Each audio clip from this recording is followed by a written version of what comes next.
Hi friends, Gaanavi ಕಿಚನ್ಗೆ ಸ್ವಾಗತ. ಎಲ್ಲರೂ ಹೇಗಿದ್ದೀರಾ? ಚೆನ್ನಾಗಿದ್ದೀರಾ ಅನ್ಕೊಂತೀನಿ. ಇವತ್ತಿನ ರೆಸಿಪಿ ವೆಜಿಟೇಬಲ್ ಪಲಾವ್. ನೀವೇನಾದರೂ ಇದೇ ಫಸ್ಟ್ ಟೈಮ್ ನಮ್ಮ ಚಾನಲ್ ನೋಡ್ತಿದ್ರೆ ಸಬ್ಸ್ಕ್ರೈಬ್ ಮಾಡ್ಕೊಂಡು ನೋಡಿ. ಪಕ್ಕದಲ್ಲೇ ಇರೋ ಬೆಲ್ ಬಟನ್ ಕ್ಲಿಕ್ ಮಾಡಿ, ಆಲ್ ಅಂತ ಆಪ್ಷನ್ ಬರುತ್ತೆ, ಆಲ್ ಅಂತ ಕ್ಲಿಕ್ ಮಾಡಿ ನಾವು ಹಾಕೋ ವಿಡಿಯೋ ನೀವೇ ಫಸ್ಟ್ ನೋಡ್ಬೋದು. ಈ ರೆಸಿಪಿ ಇಷ್ಟ ಆದರೆ ಒಂದು ಲೈಕ್ ಕೊಡಿ, ಫ್ರೆಂಡ್ಸು ಫ್ಯಾಮಿಲಿಗೆ ಶೇರ್ ಮಾಡಿ. ಈ ರೆಸಿಪಿ ಅಂತೂ ತುಂಬ ಈಸಿಯಾಗಿ ಮಾಡ್ಕೋಬೋದು. ಹೇಗೆ ಮಾಡೋದು ನೋಡೋಣ ಬನ್ನಿ.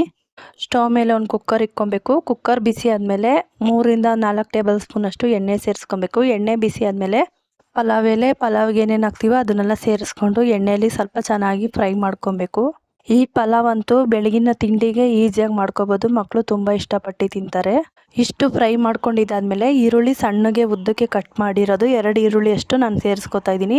ಇಲ್ಲಿ ವೈಟ್ ಈರುಳ್ಳಿ ಸೇರಿಸ್ಕೊತಾ ಇದ್ದೀನಿ, ಯಾವುದಾದ್ರೂ ಸೇರಿಸ್ಕೊಬೋದು. ಇದನ್ನು ಅಷ್ಟೇ ಚೆನ್ನಾಗಿ ಫ್ರೈ ಮಾಡ್ಕೊಂಡಿದ್ದಾದ್ಮೇಲೆ 2 ಟೊಮೊಟೊ ತೊಗೊಂಡಿದ್ದೀನಿ. ಟೊಮೊಟೊನು ಅಷ್ಟೇ ಚೆನ್ನಾಗಿ ಫ್ರೈ ಮಾಡ್ಕೊಬೇಕು.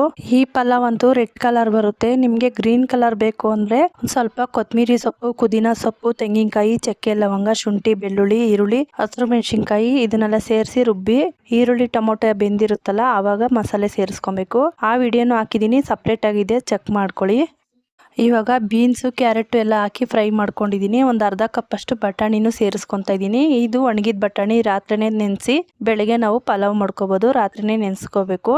ಇವಾಗ ತರಕಾರಿ ಎಲ್ಲ ಎಣ್ಣೆಲೆ ಫ್ರೈ ಮಾಡ್ಕೊಂಡಿದ್ದಾಯ್ತು. 2 ಸ್ಪೂನ್ ಅಷ್ಟು ಅಚ್ಕಾರದ ಪುಡಿ ಸೇರಿಸ್ಕೊತಾ ಇದ್ದೀನಿ. 2 ಸ್ಪೂನ್ ಅಷ್ಟು ಧನಿಯಾ ಪುಡಿ ಸೇರಿಸ್ಕೊತಾ ಇದ್ದೀನಿ. 2 ಸ್ಪೂನು ಧನಿಯಾ ಪುಡಿ ಸೇರಿಸ್ಕೊಂಡಿದ್ದಾದ್ಮೇಲೆ ಒಂದು ಅರ್ಧ ಸ್ಪೂನ್ ಅಷ್ಟು ಗರಂ ಮಸಾಲ ಸೇರಿಸ್ಕೊಬೇಕು. ಒಂದು ಅರ್ಧ ಸ್ಪೂನ್ ಆದರೆ ಸಾಕು. ಇದನ್ನೆಲ್ಲ ಒಂದ್ಸಲ ನೀಟಾಗಿ ಮಿಕ್ಸ್ ಮಾಡಿಕೊಂಡು ನೀರು ಸೇರಿಸ್ಕೊಬೇಕು. ನಾನಿಲ್ಲಿ ಪಲಾವ್ಗೆ 2 ಗ್ಲಾಸ್ ಅಷ್ಟು ಅಕ್ಕಿ ಸೇರಿಸ್ಕೊತಾ ಇದ್ದೀನಿ. ನಿಮಗೆ ಕಡಿಮೆ ಬೇಕಾದರೆ 1 ಗ್ಲಾಸ್ ಅಷ್ಟು ಸೇರಿಸ್ಕೊಂಡು ಮಾಡ್ಕೋಬೋದು. 1 ಗ್ಲಾಸ್ ಅಕ್ಕಿ ಸೇರಿಸಿದ್ರೆ 1 ಸ್ಪೂನ್ ಅಷ್ಟು ಅಚ್ಕಾರದ ಪುಡಿ, 1 ಸ್ಪೂನ್ ಅಷ್ಟು ಧನಿಯಾ ಪುಡಿ ಸೇರಿಸ್ಕೋಬೇಕು. ನಾನಿಲ್ಲಿ 2 ಗ್ಲಾಸ್ ಅಷ್ಟು ಸೇರಿಸ್ಕೊಂಡಿದ್ದಕ್ಕೆ 2 ಸ್ಪೂನ್ ಹಾಕ್ಕೊಂಡಿದ್ದೀನಿ. ನಾನಿಲ್ಲಿ 4 ಗ್ಲಾಸ್ ಅಷ್ಟು ನೀರು ಸೇರಿಸ್ಕೊತಾ ಇದ್ದೀನಿ. ಯಾವ ಗ್ಲಾಸಲ್ಲಿ ಅಕ್ಕಿ ತಗೋತೀವೋ ಅದೇ ಗ್ಲಾಸಲ್ಲಿ ನೀರು ಸೇರಿಸ್ಕೋಬೇಕು. 1 ಗ್ಲಾಸ್ ಅಕ್ಕಿಗೆ 2 ಗ್ಲಾಸ್ ನೀರು ಹಾಕೋಬೇಕು. 2 ಗ್ಲಾಸ್ ಅಕ್ಕಿಗೆ 4 ಗ್ಲಾಸ್ ನೀರು ಸೇರಿಸ್ಕೋಬೇಕು. ಇವಾಗ ನೀರು ಸೇರಿಸ್ಕೊಂಡಿದ್ದಾಯ್ತು. ರುಚಿಗೆ ತಕ್ಕಷ್ಟು ಉಪ್ಪು ಸೇರಿಸಿ ಸ್ವಲ್ಪ ಚೆನ್ನಾಗಿ ಕುದಿಯಕ್ಕೆ ಬಿಡಬೇಕು. ಕುದ್ದಿದ್ದಾದ್ಮೇಲೆ ನಾವು ಅಕ್ಕಿ ತೊಳೆದು ಸೇರಿಸ್ಕೊಬೇಕು.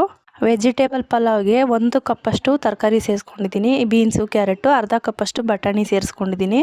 ನೋಡಿ, ಈ ಥರ ನೀರು ಚೆನ್ನಾಗಿ ಕುದೀತಾ ಇರಬೇಕಾದ್ರೆ ಅಕ್ಕಿ ಸೇರಿಸ್ಕೊಬೇಕು. ಅಕ್ಕಿನ ಕೈಯಲ್ಲೇ ಸೇರಿಸ್ಕೊಳ್ಳಿ. ನಾವು ತೊಳೆದಿರ್ತೀವಲ್ಲ ಅದರಲ್ಲಿ ಸ್ವಲ್ಪ ನೀರಿರುತ್ತೆ. ನೀರು ಎಕ್ಸ್ಟ್ರಾ ಆದರೆ ಪಲಾವು ಚೆನ್ನಾಗಾಗಲ್ಲ, ಮೆತ್ತಗಾಗ್ಬಿಡುತ್ತೆ. ನಾವು ನೀರು ಕರೆಕ್ಟಾಗಿ ಇಟ್ಕೊಂಡಿದ್ರೆ ಪಲಾವ್ ಎಲ್ಲ ಉದ್ರಾಗಿ ಚೆನ್ನಾಗಾಗುತ್ತೆ. ನೋಡಿ, ಅಕ್ಕಿ ಎಲ್ಲ ಸೇರಿಸ್ಕೊಂಡಿದ್ದಾದ್ಮೇಲೆ ಒಂದ್ಸಲ ಉಪ್ಪು ಕರೆಕ್ಟಾಗಿದೆಯಾ ಚೆಕ್ ಮಾಡ್ಕೊಳ್ಳಿ. ಉಪ್ಪು ಕಡಿಮೆ ಇದ್ದರೆ ಈ ಟೈಮಲ್ಲಿ ಸೇರಿಸ್ಕೊಬೋದು. ಲಾಸ್ಟಲ್ಲಿ ಸ್ವಲ್ಪ ಕೊತ್ತಂಬರಿ ಸೊಪ್ಪು ಸೇರಿಸಿ ಇದನ್ನು ಮಿಕ್ಸ್ ಮಾಡಿಕೊಂಡು ಲಿಡ್ ಕ್ಲೋಸ್ ಮಾಡಬೇಕು. 2 ವಿಷಲ್ ಕೂಗಿಸ್ಕೊಂಡ್ರೆ ಸಾಕು. ವಿಷಲೆಲ್ಲ ತಣ್ಣಗಾದ್ಮೇಲೆ ಲಿಡ್ ಓಪನ್ ಮಾಡಿ ಒಂದ್ಸಲ ನೀಟಾಗಿ ಮಿಕ್ಸ್ ಮಾಡಿಕೊಂಡ್ರೆ ಈ ಬಿಸಿ ಬಿಸಿ ಪಲಾವ್, ವೆಜಿಟೇಬಲ್ ಪಲಾವ್ ರೆಡಿ ಆಗುತ್ತೆ. ಈ ಪಲಾವ್ಗೆ ಬೇಕಾದ್ರೆ ನೀವು ಮೊಸರು ಬಜ್ಜಿ ಆದರೂ ಮಾಡ್ಕೊಬೋದು, ಚೆನ್ನಾಗಿರುತ್ತೆ. ಇಲ್ಲ ಹಾಗೆ ಆದರೂ ತಿನ್ಬೋದು, ಅಷ್ಟು ಚೆನ್ನಾಗಿರುತ್ತೆ, ಅಷ್ಟು ರುಚಿಯಾಗಿ ಬಂದಿದೆ. ನೀವು ಒಂದ್ಸಲ ಟ್ರೈ ಮಾಡಲೇಬೇಕು. ನೋಡಿ, ಇವಾಗ ವಿಷಲೆಲ್ಲ ತಣ್ಣಗಾಗಿದೆ. ನಾನು ಕುಕ್ಕರ್ ಲಿಡ್ ಓಪನ್ ಮಾಡಿದ್ದೀನಿ. ಈ ಥರ ಒಂದ್ಸಲ ಸೈಡಿಂದ ಮಿಕ್ಸ್ ಮಾಡ್ಕೊಬೇಕು. ಎಷ್ಟು ಸೂಪರಾಗಿದೆ ನೋಡಿ ಪಲಾವು.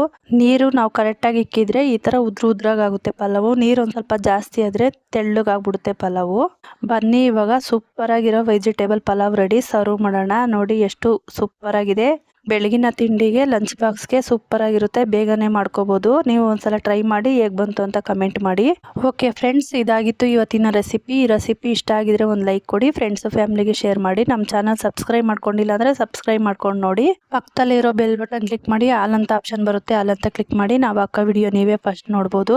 ಈ ವಿಡಿಯೋ ಎಂಡರ್ಗೂ ನೋಡಿದಿರ ಅನ್ಕೋತೀನಿ. ನೋಡಿದರೆ ಒಂದು ಲೈಕ್ ಕೊಡಿ. Thanks for watching. Hi friends, Gaanavi ಕಿಚನ್ಗೆ ಸ್ವಾಗತ. ಎಲ್ಲರೂ ಹೇಗಿದ್ದೀರಾ? ಚೆನ್ನಾಗಿದ್ದೀರಾ ಅನ್ಕೋತೀನಿ. ಇವತ್ತಿನ ರೆಸಿಪಿ ಗೀ ರೈಸ್ ಹೇಗೆ ಮಾಡೋದು ನೋಡೋಣ ಬನ್ನಿ. ನೀವೇನಾದರೂ ಇದೆ ಫಸ್ಟ್ ಟೈಮ್ ನಮ್ಮ ವಿಡಿಯೋ ನೋಡಿದರೆ ಪ್ಲೀಸ್ ಸಬ್ಸ್ಕ್ರೈಬ್ ಮಾಡ್ಕೊಂಡು ನೋಡಿ. ವಿಡಿಯೋ ಇಷ್ಟ ಆದರೆ ಲೈಕ್ ಮಾಡಿ, ಶೇರ್ ಮಾಡಿ. ಫ್ರೆಂಡ್ಸ್, ಯಾರೆಲ್ಲ ನಮ್ಮ ಚಾನಲ್ ಸಬ್ಸ್ಕ್ರೈಬ್ ಮಾಡ್ಕೊಂಡು ನೋಡ್ತಾ ಇದ್ದೀರಾ, ಥ್ಯಾಂಕ್ ಯು ಸೋ ಮಚ್. ಇದೇ ಥರ ಒಳ್ಳೊಳ್ಳೆ ರೆಸಿಪಿ ಬರ್ತಾ ಇರುತ್ತೆ ನಮ್ಮ ಚಾನಲ್, ಹೀಗೆ ನೋಡ್ತಾ ಇರ್ರಿ. ಇವಾಗ ಗೀ ರೈಸ್ ಹೇಗೆ ಮಾಡೋದು ನೋಡೋಣ ಬನ್ನಿ. ನಾನಿಲ್ಲಿ ಸ್ಟವ್ ಮೇಲೆ ಒಂದು ಕುಕ್ಕರ್ ಇಟ್ಕೊಂಡಿದ್ದೀನಿ. ಒಂದು 5-6 ಸ್ಪೂನ್ ಅಷ್ಟು ಎಣ್ಣೆ ಸೇರಿಸ್ಕೊತಾ ಇದ್ದೀನಿ. ಎಣ್ಣೆ ಬಿಸಿ ಆದಮೇಲೆ ನಾನಿಲ್ಲಿ 1 ಸ್ಪೂನ್ ಅಷ್ಟು ತುಪ್ಪ ಸೇರಿಸ್ಕೊತಾ ಇದ್ದೀನಿ. ಇವಾಗ ತುಪ್ಪ ಎಲ್ಲ ಕರಗಿ ಸ್ವಲ್ಪ ಎಲ್ಲ ಬಿಸಿ ಆದಮೇಲೆ ನಾನಿಲ್ಲಿ ಒಂದು 10-15 ಗೋಡಂಬಿ ಸೇರಿಸ್ಕೊತಾ ಇದ್ದೀನಿ.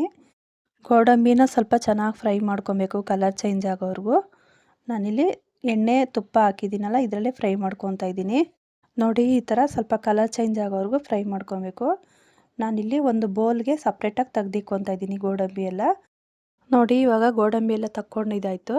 ಇವಾಗ 1-2 ಪಲಾವ್ ಎಲೆ, ಒಂದು 7-8 ಹಸಿರು ಮೆಣಸಿನ್ಕಾಯಿ ತೊಗೊಂಡಿದ್ದೀನಿ. 2 ಸೇರಿಸ್ಕೊಂಡು ಈ ಥರ ನೀಟಾಗಿ ಫ್ರೈ ಮಾಡ್ಕೊಬೇಕು. ಇವಾಗ ನಾನು ಒಂದೆರಡು ಈರುಳ್ಳಿ ತೊಗೊಂಡಿದ್ದೀನಿ, ಸಣ್ಣಕ್ಕೆ ಉದ್ದಕ್ಕೆ ಹೆಚ್ಕೊಂಡಿದ್ದೀನಿ. ಇವಾಗ ಮೆಣಸಿನ್ಕಾಯಿ ಎಲ್ಲ ಫ್ರೈ ಆದಮೇಲೆ ಇವಾಗ 2 ಈರುಳ್ಳಿನ ಸೇರಿಸ್ಕೊತಾ ಇದ್ದೀನಿ. ಇದನ್ನು ಅಷ್ಟೇ ಸ್ವಲ್ಪ ಕಲರ್ ಚೇಂಜ್ ಆಗೋವರೆಗೂ ಫ್ರೈ ಮಾಡ್ಕೊಬೇಕು. ಫ್ರೆಂಡ್ಸ್, ಈ ಗೀ ರೈಸ್ ಅಂತೂ ತುಂಬ ಈಸಿಯಾಗಿ ಮಾಡ್ಕೋಬೋದು. ಒಂದು ಸಲ ಈ ಥರ ಟ್ರೈ ಮಾಡಿ ನೋಡಿ. ಇಷ್ಟು ಈರುಳ್ಳಿ ಫ್ರೈ ಆದಮೇಲೆ ನಾನಿಲ್ಲಿ 1 ಸ್ಪೂನಷ್ಟು ಶುಂಠಿ ಬೆಳ್ಳುಳ್ಳಿ ಪೇಸ್ಟು ಸೇರಿಸ್ಕೊತಾ ಇದ್ದೀನಿ. ನೋಡಿ, ಇವಾಗ 1 ಸ್ಪೂನಷ್ಟು ಶುಂಠಿ ಬೆಳ್ಳುಳ್ಳಿ ಪೇಸ್ಟ್ ಸೇರಿಸ್ಕೊಂಡಿದ್ದಾಯಿತು. ಇದು ಹಸಿ ಸ್ಮೆಲ್ ಹೋಗೋವರೆಗೂ ಸ್ವಲ್ಪ ಚೆನ್ನಾಗಿ ಫ್ರೈ ಮಾಡ್ಕೊಬೇಕು. ನಾನಿಲ್ಲಿ ಅರ್ಧ ಕಟ್ಟಷ್ಟು ಪುದೀನ ಸೊಪ್ಪು ತೊಳೆದು ಸಣ್ಣಗೆ ಹೆಚ್ಕೊಂಡಿದ್ದೀನಿ. ಈರುಳ್ಳಿ ಇಷ್ಟು ಫ್ರೈ ಆದಮೇಲೆ ನಾನು ಪುದೀನ ಸೊಪ್ಪು ಸೇರಿಸ್ಕೊತೀನಿ. ನೋಡಿ, ನಾನು ಅರ್ಧ ಕಟ್ಟಷ್ಟು ಪುದೀನ ಸೊಪ್ಪು ತೊಗೊಂಡಿದ್ದೀನಿ, ಸಣ್ಣಗೆ ಹೆಚ್ಕೊಂಡಿರೋದು. ಇವಾಗ ಪುದೀನ ಸೊಪ್ಪೆಲ್ಲ ಸೇರಿಸ್ಕೊಂಡಿದ್ದಾಯಿತು. ಇದನ್ನು ಅಷ್ಟೇ ಸ್ವಲ್ಪ ನೀಟಾಗಿ ಚೆನ್ನಾಗಿ ಫ್ರೈ ಮಾಡ್ಕೊಬೇಕು. ಫ್ರೆಂಡ್ಸ್, ಈ ವಿಡಿಯೋ ಎಂಡ್ವರೆಗೂ ನೋಡಿ, ಎಲ್ಲೂ ಸ್ಕಿಪ್ ಮಾಡಬೇಡಿ. ನೋಡಿ, ಇವಾಗ ಪುದೀನ ಸೊಪ್ಪೆಲ್ಲ ಫ್ರೈ ಮಾಡ್ಕೊಂಡಿದ್ದಾಯಿತು. ನಾನಿಲ್ಲಿ ಸೈಡಲ್ಲಿ ಒಂದು ಪಾತ್ರೆಯಲ್ಲಿ ನೀರು ಬಿಸಿ ಇಟ್ಕೊಂಡಿದ್ದೀನಿ. ಇವಾಗ ನಾನು ಇಷ್ಟು ಫ್ರೈ ಆದಮೇಲೆ ಒಂದು ಸ್ವಲ್ಪ ಕೊತ್ತಂಬರಿ ಸೊಪ್ಪು ಸೇರಿಸ್ಕೊತಾ ಇದ್ದೀನಿ. ಇದನ್ನು ಅಷ್ಟೇ ಸ್ವಲ್ಪ ಚೆನ್ನಾಗಿ ಫ್ರೈ ಮಾಡ್ಕೊಬೇಕು. ನಾನಿಲ್ಲಿ 1-2 ಗ್ಲಾಸಷ್ಟು ಅಕ್ಕಿ ತೊಗೊಂಡಿದ್ದೀನಿ. ಒಂದು 4 ಗ್ಲಾಸಷ್ಟು ನೀರು ಬಿಸಿ ಆಗೋಕ್ಕೆ ಇಟ್ಕೊಂಡಿದ್ದೀನಿ. ನೀರು ಚೆನ್ನಾಗಿ ಕಾಯ್ದ ನಾವು ಮಾಡ್ಕೊಳ್ಳೋದ್ರಿಂದ ಬೇಗ ಆಗುತ್ತೆ. ನೋಡಿ, ಇಷ್ಟು ಫ್ರೈ ಆಗಿದ್ರೆ ಸಾಕು. ನಾನಿಲ್ಲಿ ಬಿಸಿ ನೀರು ಸೇರಿಸ್ಕೊತಾ ಇದ್ದೀನಿ. ಇವಾಗ ನೀಟಾಗೆಲ್ಲ ಮಿಕ್ಸ್ ಮಾಡ್ಕೊಬೇಕು. ಫ್ರೆಂಡ್ಸ್, ನಮ್ಮ ಚಾನಲಲ್ಲಿ ಒಳ್ಳೊಳ್ಳೆ ರೆಸಿಪಿ ಇದೆ. ನಿಮಗೆ ಟೈಮ್ ಇದ್ದರೆ ಒಂದು ಸಲ ಚೆಕ್ ಮಾಡಿ. ನೋಡಿ, ನೀರು ಹಾಕಿದ್ಮೇಲೆ ಈ ಥರ ನೀಟಾಗಿ ಮಿಕ್ಸ್ ಮಾಡ್ಕೊಂಡಿದ್ದಾಯಿತು. ಇವಾಗ ರುಚಿಗೆ ತಕ್ಕಷ್ಟು ಉಪ್ಪು ಸೇರಿಸ್ಕೊತಾ ಇದ್ದೀನಿ. ಉಪ್ಪು ಸೇರಿಸ್ಕೊಂಡಿದ್ದಾದಮೇಲೆ ಒಂದು ಸಲ ನೀಟಾಗಿ ಮಿಕ್ಸ್ ಮಾಡ್ಕೊಬೇಕು. ನೋಡಿ, ಇವಾಗ ರುಚಿಗೆ ತಕ್ಕಷ್ಟು ಉಪ್ಪು ಸೇರಿಸ್ಕೊಂಡಿದ್ದಾಯಿತು. ಇವಾಗ ಅಕ್ಕಿ ಸೇರಿಸ್ಕೊಬೇಕು. ನಾನಿಲ್ಲಿ 2 ಗ್ಲಾಸಷ್ಟು ಅಕ್ಕಿ ತೊಳೆದು ರೆಡಿ ಮಾಡ್ಕೊಂಡಿದ್ದೀನಿ. ಒಂದು 5 ನಿಮಿಷ ನೆನೆಸಿದ್ದೆ. ಇವಾಗ ಅಕ್ಕಿ ಸೇರಿಸ್ಕೊತಾ ಇದ್ದೀನಿ. ನಾನಿಲ್ಲಿ ಸಣ್ಣ ಅಕ್ಕಿ ಸೇರಿಸ್ಕೊತಾ ಇದ್ದೀನಿ. ಈ ಗೀ ರೈಸ್ಗೆ ಸಣ್ಣ ಅಕ್ಕಿ ಸೇರಿಸ್ಕೊಂಡ್ರೆ ತುಂಬ ಟೇಸ್ಟಾಗಿ ಬರುತ್ತೆ. ಸೊಸೈಟಿ ಅಕ್ಕಿ ಎಲ್ಲ ಅಷ್ಟೊಂದು ಚೆನ್ನಾಗಿ ಬರೋಲ್ಲ. ನೋಡಿ, ಫುಲ್ಲು ಅಕ್ಕಿ ಎಲ್ಲ ಸೇರಿಸ್ಕೊಂಡಿದ್ದಾಯಿತು. ಒಂದು ಸಲ ಈ ಥರ ನೀಟಾಗಿ ಮಿಕ್ಸ್ ಮಾಡಿ ಕುಕ್ಕರ್ ಮುಚ್ಚಳ ಕ್ಲೋಸ್ ಮಾಡಬೇಕು. ನೋಡಿ, ಎಷ್ಟು ಬೇಗ ಮಾಡ್ಕೊಬೋದು ಗೀ ರೈಸು. ಈ ಥರ ಮಿಕ್ಸ್ ಮಾಡಿದಾದಮೇಲೆ ಕುಕ್ಕರ್ ಮುಚ್ಚಳ ಕ್ಲೋಸ್ ಮಾಡಿ 2 ವಿಷಲ್ ಕೂಗಿಸ್ಕೊಂಡ್ರೆ ಗೀ ರೈಸ್ ರೆಡಿ ಆಗುತ್ತೆ.